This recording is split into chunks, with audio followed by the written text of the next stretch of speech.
Sir ಇದು 10 ಕೋಟಿ ಹಣ ಸನ್ಮಾನ್ಯ ಕುಮಾರಸ್ವಾಮಿ ಅವರು ಮುಖ್ಯಮಂತ್ರಿ ಇದ್ದಾಗ ಕೊಟ್ಟಿದ್ದಂಥದ್ದು 10 ಕೋಟಿ ದುಡ್ಡನ್ನ 7ನೇ ವಾರ್ಡ್ ನಂಬರ್ 7, 8, 13 ಕಲಾಟ್ ಆಗಿದೆ. ಆಯ್ತಾ ಸರ್? ಅದ್ರಲ್ಲಿ ಒಂದಷ್ಟು ಕೆಲಸ ಆಗಿತ್ತು, ಒಂದಷ್ಟು ಕೆಲಸ ಆಗಿರ್ಲಿಲ್ಲ, ಉಳಿದಿತ್ತು. ರಾಕೇಶ್ ಅಣ್ಣವರು 13ನೇ ವಾರ್ಡ್ ಕೌನ್ಸಿಲರ್ ಆಗಿದ್ರು. ಅವಾಗ ಅವರು ಅಲ್ಲ ಅಮೌಂಟ್ ಹಾಕಿದ್ರು. ರಾಕೇಶ್ ಅಣ್ಣವರು ಅದು ನಿಂತ್ಕೊಂಡಿಲ್ಲ, ನಾನು ಹೋಗಿ ನಿಂತ್ಕೊಂಡು ನಾ ಗೆದ್ದ ಮೇಲೆ ಇವ್ರ ಹಣನ ಅವತ್ತಿದ್ದಂತ MLA ಅವರು ಇವರು ಸೇರಿ 13ನೇ ವಾರ್ಡ್ ಇದ್ದಂತ ಹಣನ ವಾಪಸ್ ತಗೊಂಡ್ತಾರೆ. ಎಲ್ಲಿ ಹಾಕೋತಾರೆ? 7ನೇ ವಾರ್ಡ್ 8ನೇ ವಾರ್ಡ್ ಎಡಕ್ಕೆ ಹಾಕೋತಾರೆ.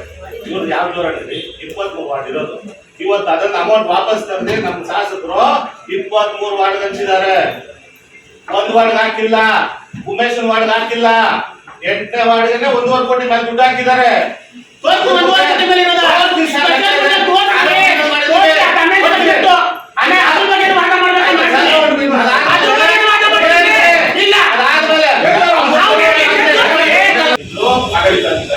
ಅಲ್ಲಿಂದ ಲೆಕ್ಕ ಜಮಾ ಖರ್ಚು ನಮ್ಮ ಗಮನ ಬರಲಿಲ್ಲ ಅಂತಾದ್ಮೇಲೆ ನಾವು ಕೌನ್ಸಿಲರ್ 23 ಜನ ಕೌನ್ಸಿಲರ್ ಗಮನ ತರಬೇಕು. ದಯಮಾಡಿ ಅದೊಂದು ವಿಶೇಷ ಮಾಡಿ ಎಲ್ಲಾದ್ರೂ ಜೆರಾಕ್ಸ್ ಕೊಡಿ, ಒಂದು ವಾರ ರೆಫರ್ ಮಾಡಿ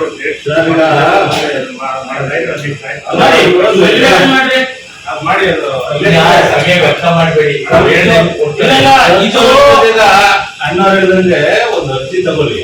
ಆಡಳಿತ ಮಾಡ್ತಾರೋ ನೀವೇನೆ, ನಿಮ್ ಸದಸ್ಯರವರು ಅದಕ್ಕೆ ಏನ್ ಸಂಬಂಧಪಟ್ಟದ್ದು ದಾಖಲಾತಿನ ಕೊಡ್ತಕ್ಕಂಥದ್ದು ನಿಮ್ಗೂ ಕೂಡ ಜವಾಬ್ದಾರಿ. ಅದನ್ನ ಹೇಳ್ತಾ ಇದೆ.